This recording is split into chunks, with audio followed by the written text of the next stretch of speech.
Hello and welcome to this presentation. My name is Matsu Thornton. I'm with the STEM Pre-Academy. And today we're going to be learning about how to use the Excel photovoltaic planning tool for existing and new hydroponics installations in the classroom. So let's get right into it. You can access and download the spreadsheet from my webpage at www.hawaii.edu/matsuti. So if you go down to the bottom of the page, it's right here under photovoltaic planning tool. If we click on it, it should download. Now, the first thing that's going to happen is Excel is going to complain about security issues because it's a macro enabled workbook. So you don't want to choose the default option, which is to disable the macros. Go ahead and enable macros. Okay.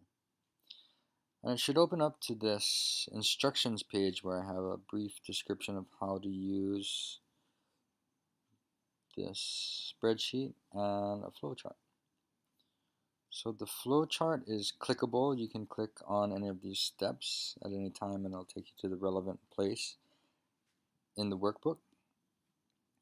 So starting here, if you have an existing hydroponic system, you can go ahead and skip to step 2. You gather the nameplate ratings and you calculate the continuous load.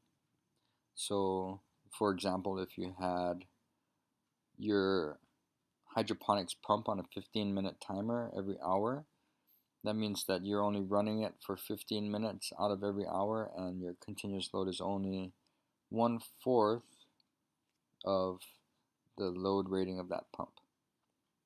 You'd go ahead and enter that in over here along with some sun hour data, which we'll see how to gather later. The next step is to size the PV system. So you'll choose from a drop-down selection of pre-configured systems. If you don't have a hydroponic kit, we have a number of pre-configured hydroponic kit selections along with their load data. So you can choose one and go ahead and enter the load data in on the next step. At each phase, we have a material list and an estimated cost so that you can budget your project. So you get a budget for the aquaponics set, the PV set, and then in the end we give you a space for extra materials and it'll go ahead and give you a total budget that you can make a informed decision about. So first thing I'm going to do is let's go ahead and pretend that we don't have a hydroponic system. And we'll go to the aquaponic worksheet over here. And over here at step 1, we see this yellow box over here. It's the only one that you really need to touch. We have a number of different pre-configured systems here. So starting at the top is the smaller ones.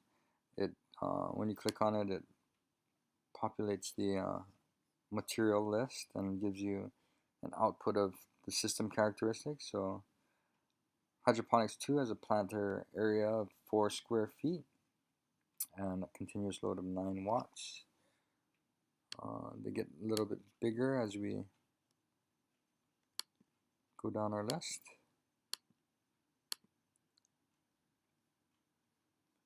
So this is a bucket system. They get a little bit bigger, a little bit more load. And then the aquaponics systems are gonna be a little bit more involved. They have a biofilter and pump, and they're gonna have a lot more load associated with them because they require their pumps to be on 100% of the time. And if you are running more than one of these, say 2 or 3 in parallel, then all you need to do is take this and these numbers here and multiply those by the number of systems that you're running. So let's go ahead and choose a system. Let's say we're running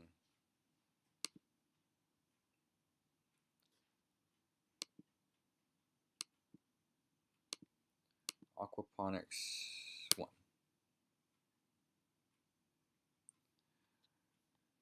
And total cost here would be $1,200 before tax. Total continuous load of 27 watts. So we'll go over here to back to the instructions. Armed with our load data, let's go ahead to step 2. And over here we have step 2. Press here to input load data. So we're going to click on that and enter it. 27 watts.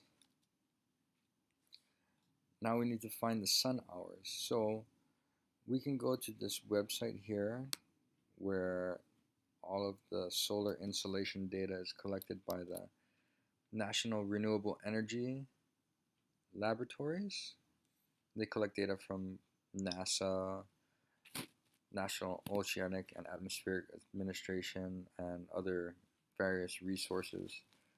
So I'm just going to go ahead and copy it from here and switch to Google Chrome, Google.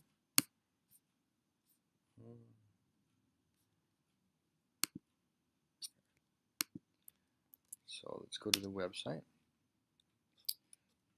You can see that they have a lot of different resources here. They have by month, so you can choose a month that might not have as much sun as another month and make your decision based off of that. What I like to do is they have a map search site. And since we're in Hawaii, I can search for a specific map. So click on map search here.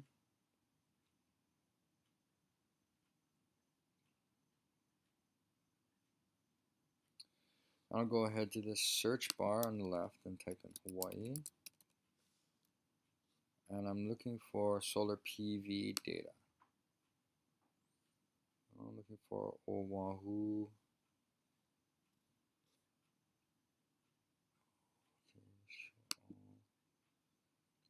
And there it is, Oahu. So let's click on Oahu.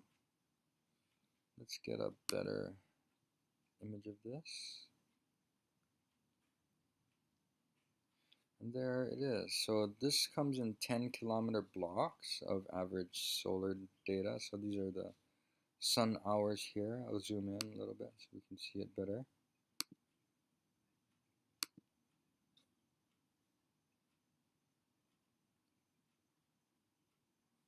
Okay.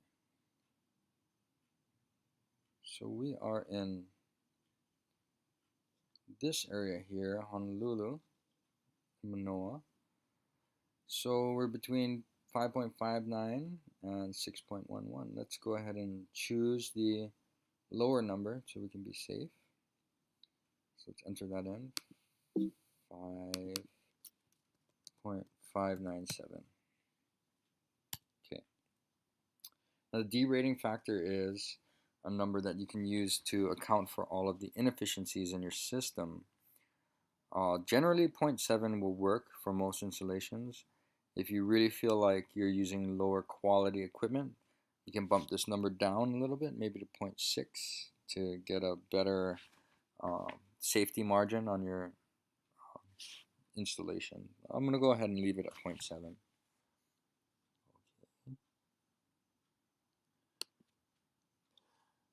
And what it does is it calculates the minimum size of PV system that you would need to run your equipment. Now right now, it says it's 165 is the minimum. Now we're ready to go to step 3 where we choose our system. So we have a bunch of pre-configured systems here. My recommendation is to start from the lowest one and work your way up to one that's going to work. So the lowest one's 100 watts, and as you can see, there are red numbers here. So we want to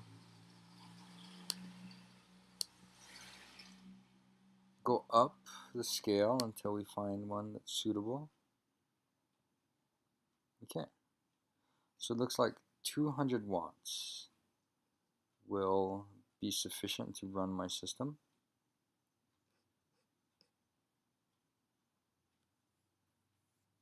Now I still have some red numbers here. These are the battery numbers, so I want to increase the capacity of my battery bank.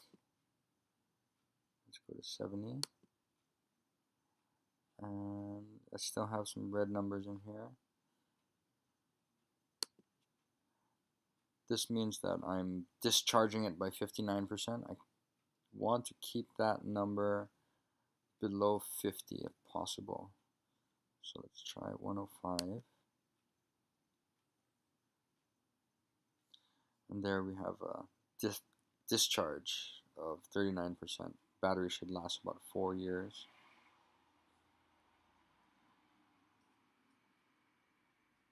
Okay, and the system automatically updated the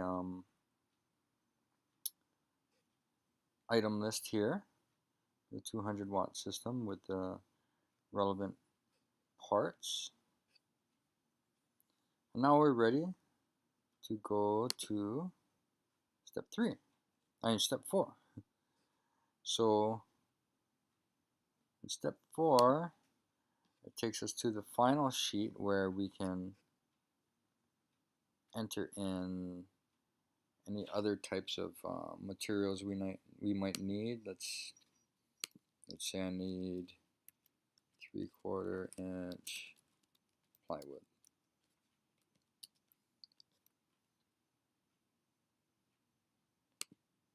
Home Depot is as good as any.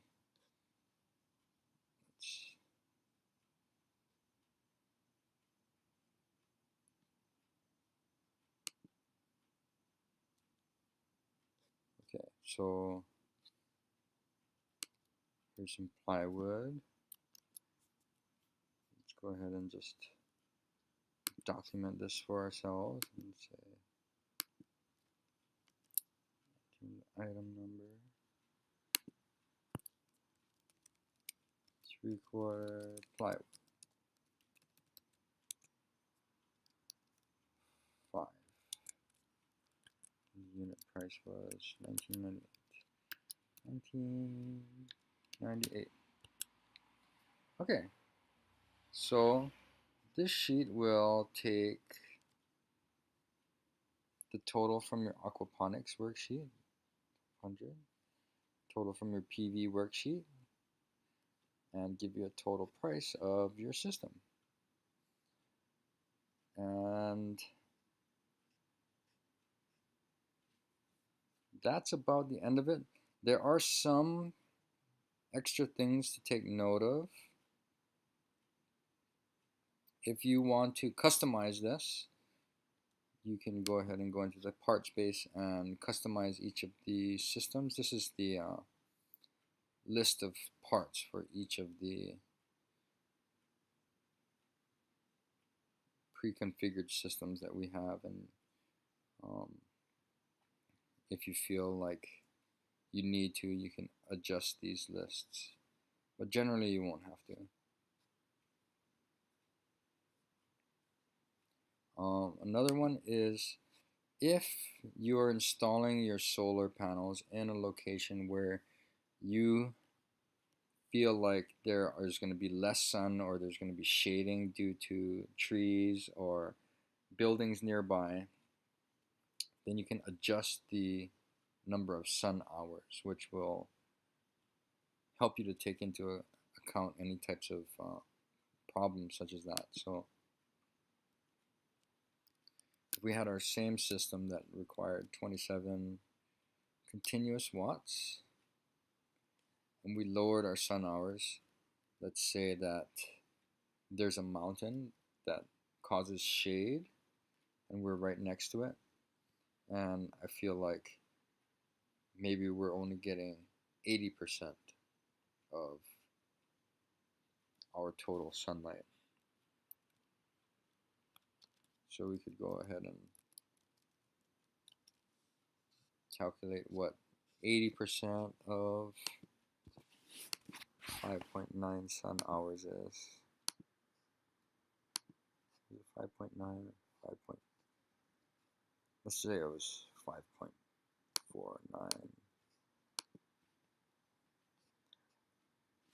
So we're only getting 80%, so 4.3 sun hours. Now we need a little bit bigger system to run this, right? So increase it. 300 watts. There. Now I don't have red numbers there anymore. It's always safer to go bigger than you need, then you can expand.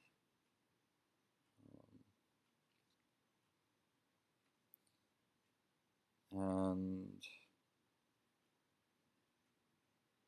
I believe that's about it. So once you're finished and you have your site worksheet, you have a total price of your systems and you can make an informed decision about installing PV with your hydroponics set. You get a materials list from your hydroponics set. You can print this out. Materials list for your PV set. I think pressing print in this sheet will print out this portion of it. And you get a total price here.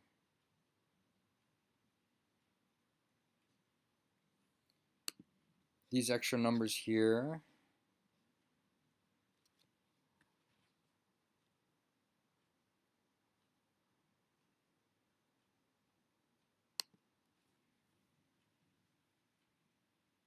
so the maximum continuous load is the maximum continuous load for this system at this many sun hours. So a 300 watt system at this many sun hours with this efficiency. This is a sun hours derating factor.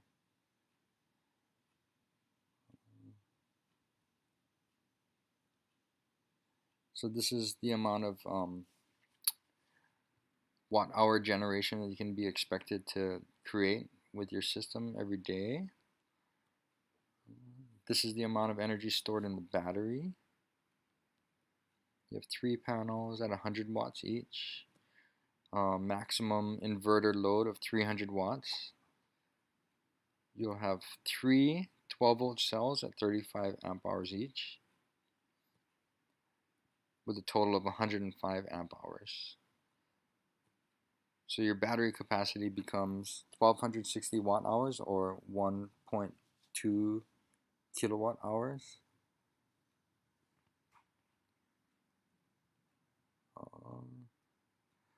You can be expected to be using 531 of the watt hours stored in your battery to run your pumps at night and during the non-sun hours.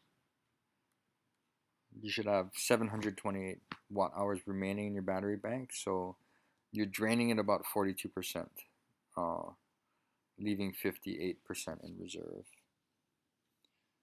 And from battery data, this gives us about 1,381 times that you can cycle this battery, so draining it and recharging it, and it should die just under 4 years.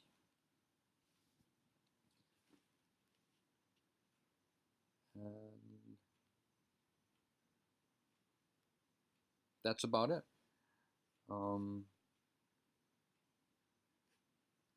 Hope you enjoyed this presentation, and I hope this tool is useful to you.